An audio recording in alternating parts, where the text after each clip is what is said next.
ધીમા કરીને હતા ને, એક બે ડોસીમાં હતા, એમની સેવા કરતા હતા. અમારે ત્યાં જરા મુસલમાનોનું જોર વધારે, બધા ચડાઈ કરવા આવ્યા.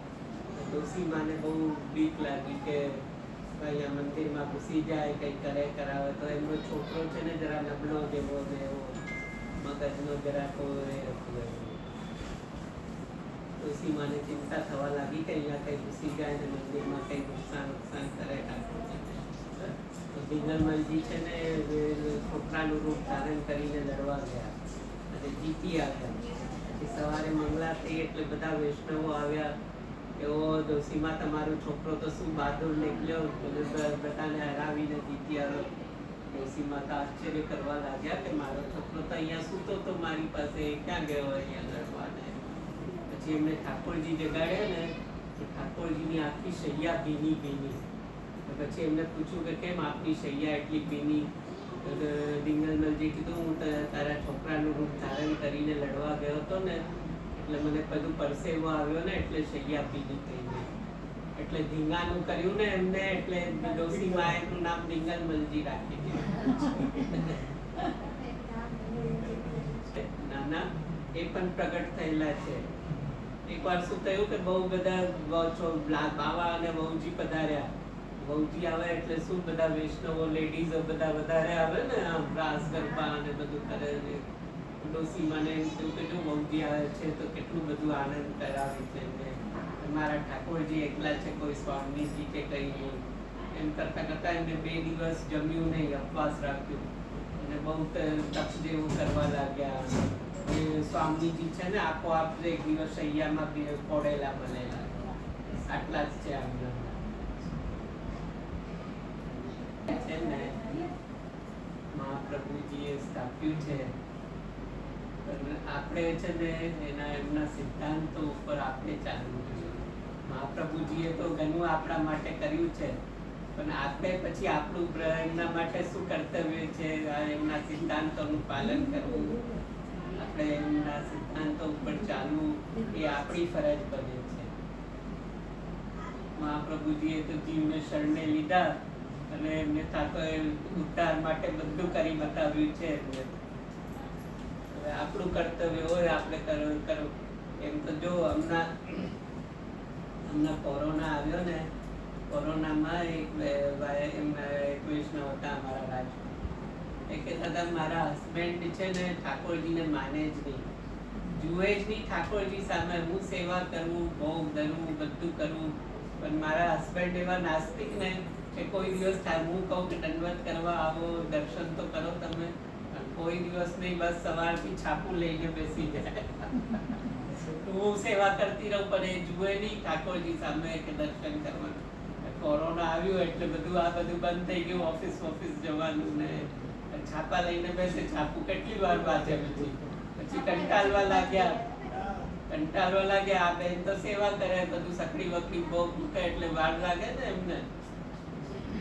પછી એમને એક દિવસ થયું કે ચાલો ને હું પણ ઠાકોરજીના દર્શન કરું, દંડવત કરવું, એમ કરવા લાગ્યા.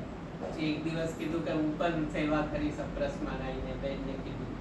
હવે બેન તો આશ્ચર્ય કરવા લાગ્યું કે અરે શું થયું, આ તો કોઈ દિવસ ઠાકોરજી સામે જુએ પણ નહીં.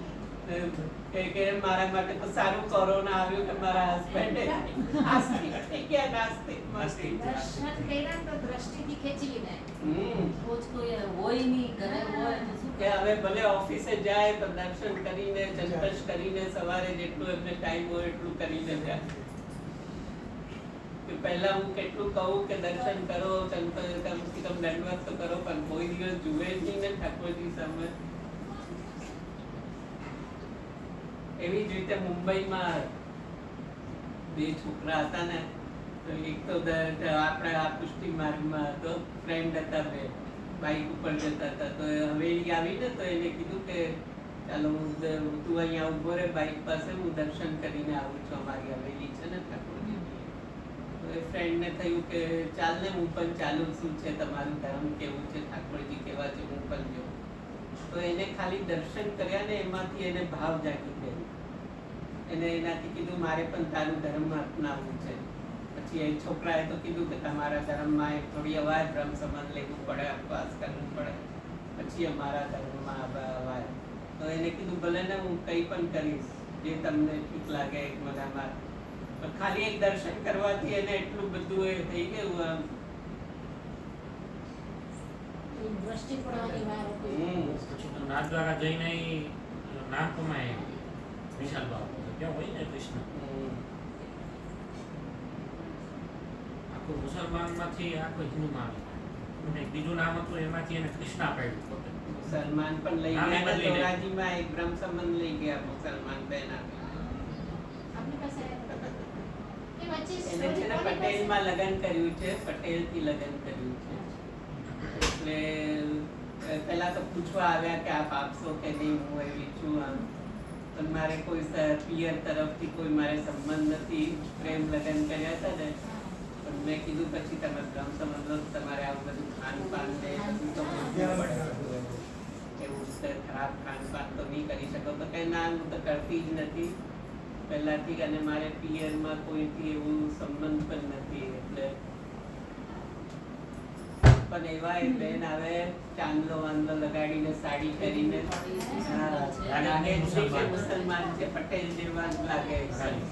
પણ એ અધિકારી જીવ હશે ને. કામ કરે કરે કંબડીઓ એટલી એટલી પહેરે ને બધું કરે મંગળસૂત્ર અને બધા ડ્રેસ પહેરીને આવે ને એ સાડી પહેરીને આવે. તમે હેરાન